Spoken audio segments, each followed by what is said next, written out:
Hey everybody, and welcome to this video on Bellman-Ford's shortest path algorithm. Suppose you have a graph with weighted edges like this one, then Bellman-Ford's algorithm calculates the shortest path from a fixed node to every other node. In contrast to Dijkstra's algorithm, this algorithm also works when some weights are negative, and it can detect negative cycles as well. Let's take a closer look at this example graph and see how we can calculate the shortest distance from A to every other node in this graph. First, we assign a tentative distance value to all nodes using this table here. In the first column of this table, we just list all nodes from A to F. In the second column, we store the currently known shortest distance from A to the other nodes. Since we don't know any distances in the beginning of this algorithm, the shortest distance is initialized with infinity for all nodes except A, and the distance from A to A is set to 0. Lastly, the third column is used to store the previous node on the shortest path. You will see what this means in just a moment. The last thing we have to do before starting the algorithm is determining the number of iterations we have to do. For that, we count the number of nodes and subtract 1. In this case, we have 6 nodes, so we will have 5 iterations at most. There is also the case that the algorithm can be terminated early, and you will see that this will happen in our example. Let's start with iteration 1. We will go through all edges of the graph and see if we find shorter paths than the ones stored in our table. This can be done in any order. I will start with this yellow marked edge here. So this edge goes from A to B. We know that the distance to A is 0, and therefore we can derive that the distance to B is 3 plus 0, and we have to check if 3 is less than the currently stored distance to B in the table. Since the currently stored distance is infinity, we can just update the table. So we set the shortest distance to 3 and the previous node to A. Next up is edge B to E. We know that the current shortest distance to B is 3. Therefore, we can reach E with 5 plus 3 steps. And then we check if the resulting 8 steps is less than the current shortest distance to E. And since the current shortest distance to E is infinity, we update the table.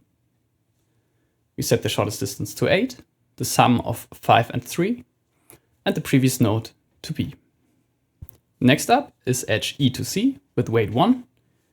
We know that we can reach E in 8 steps and can derive that we can reach C in 1 plus 8 steps. This allows us to update the table, set the shortest distance to C to 9 and the previous node to E. The next edge is D to B with weight 1. According to the table, we can't reach D yet. It has a shortest distance of infinity. So this edge doesn't give us any shorter distance to B because, according to the algorithm, we would need 1 plus infinity steps. So we don't update anything here. The next edge, B to F, has weight 2. And we know the distance to B is currently 3. So we have a total of 5 steps to F, and we update the table, set the shortest distance to 5 and the previous node to B. Next up, the edge D to E. This one will again not give us any shorter path to E because currently the shortest distance to D is infinity. So we add infinity to 3 and see that we don't get any new short path. The edge from E to F has weight -2. We see in our table that the current shortest distance to E is 8. And we add the 8 to the -2. This results in 6. But we already have a shortest distance of 5 to the node F. So we don't update anything. The next edge, A to D, has weight 3. Currently the shortest distance to D is infinity.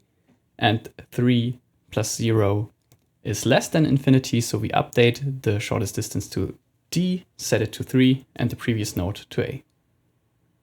The edge D to F has weight 5. We know that the shortest distance to D is 3, so we can now reach F with 8 steps, But again, this is not less than 5 steps, so we don't update anything. The last edge for the first iteration is the edge FC with weight -2. We can reach F with 5 steps, so we add the 5 to the -2 and see that we can now reach C with 3 steps, and we'll update the table, set the shortest distance to 3 and the previous node to F. This ends iteration 1.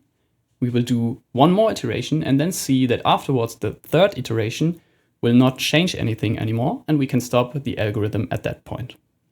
For the second iteration, I hope you have already understood the gist of the algorithm, so I will go a bit faster through it. Edge A to B does not give us any better path, same as B to E. We don't update anything. E to C, also we don't update anything. D to B, also no update. D to E, on the other hand, is the first exciting edge because we know that we can get to D in 3 steps. And if we add the 3 to the 3, we will get to E in 6 steps, which is less than our current 8. And then we will update this row. B to F does not give us anything new. E to F, on the other hand, will give us a new shorter path because we can now reach E in 6 steps, and -2 plus 6 is 4, and 4 is less than the currently stored 5, and therefore we will update node F, set the shortest distance to 4, and the previous node to E. A to D will not give any updates. D to F will not give any updates, but F to C will give an update because we know we can reach F with 4 steps. And if we add the 4 to the -2, we will reach C with 2 steps. So we set the shortest distance of C to 2 and the previous node to F. Normally, we would have to do 5 iterations because we have 6 nodes and we always do number of nodes -1 iterations. But when an iteration appears that does not change anything anymore, we can stop the algorithm. So iteration 3, I will not comment on it. I will just display it. You can pause and go through it if you want, but iteration 3 will not change anything in our shortest distance table, so we can stop the algorithm after that.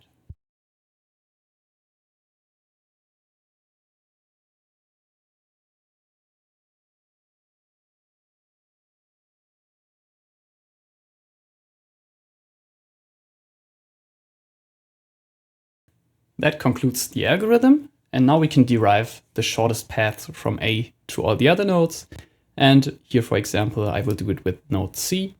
So if we want to see the shortest path from A to C, we start with node C in our table, look at the previous node, which is F, mark the edge, go to F, look at the previous node, that is E, we mark the edge, going to node E, look at the previous node, which is D, and mark the edge. Then we go to D, look at the previous node, and this is node A. This constructs the shortest path from A to C, and we can see in the table it just has the distance 2. One more use case of the Bellman-Ford algorithm is detecting negative cycles. The example before did not have any negative cycles. This one does. And I want to use this example to quickly show you how negative cycles are detected. First, the algorithm runs as usual for 2 iterations because we have 3 nodes. So iteration 1, we look at one edge, update the table, look at the next edge, update the table, look at the next edge, update the table. So far, so good. Iteration 2 does the same thing. Look at an edge, update the table, look at an edge, update the table, look at an edge, update the table. And at this point, if there would be no negative cycle, the algorithm would be just finished. We would have all the shortest distances and everyone would be happy. But because there's a negative cycle, you can see it. Every time we go back from C to A, we decrease the shortest path by 10. So we could do this an infinite amount of times to just always get an even shorter path. And the Bellman-Ford algorithm can detect this negative cycle by just doing one more iteration. And in this iteration, it says if there are still improvements, a negative cycle must exist. So it just starts with a random edge. It sees that 2 plus minus 10 is minus 8, which is better than the current shortest distance. And therefore there's an improvement. And when there's an improvement after the algorithm was finished, a negative cycle has to exist. So all of these edges are part of a negative cycle. If you want to continue learning, check out my Essential Algorithms playlist. If this video helped you and you want to support free educational content, give it a like, leave a comment if you have questions or want to see other algorithms, and see you in the next video.